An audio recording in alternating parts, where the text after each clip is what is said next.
I want to show you how to make this pair of earrings with a large briolette and a waterfall of chain like this. And it's very simple, and you don't have to do it exactly. I decided I want some draping and different lengths of chain. You can have them simply the same, in which case you would want two different lengths, 2 sets. But in this case, what I do is I start off with different chains, 2 on either side of the briolette. And you can have them the same length, but I'm just going to do it like this, and I'll show you why later. I close the top, and look on our Instagram to see how we can, different ways of finishing briolettes. So what I do is I wrap one of the lengths of wire around the other one like this, and I trim so it looks like this.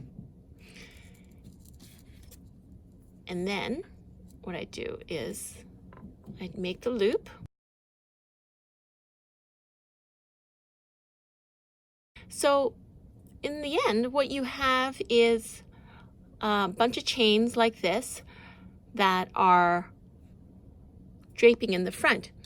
And as I was saying, you could have it so that you have 2 different lengths, but here I just decided I'm going to do it this way.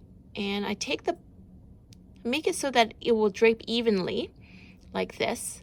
So the right and the left I'm hooking on the correct space. Otherwise it gets a little bit crooked. It'll sway to one side as opposed to fall in the middle, and you might want that. Then I wire wrap a bead to link the 2, and I do it in a drop style with a loop like this, and then I slide the chains in. Again, I have videos on how to do the simple steps of that, and then I wire wrap like this, and I cut the chain, and so you have one done. So what you do is you bring the wire to the front. Then what you do is you take that end and make sure that, yeah, it's about there. And then you do that. Go twirl it in, pinch it.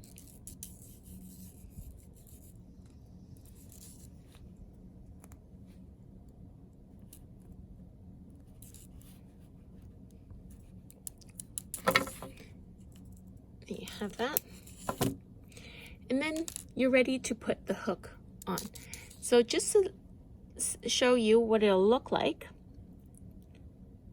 when it is facing the front, you have all these chains that drape nicely like that, and you can add more drops throughout, and it'll be a really nice cascading effect.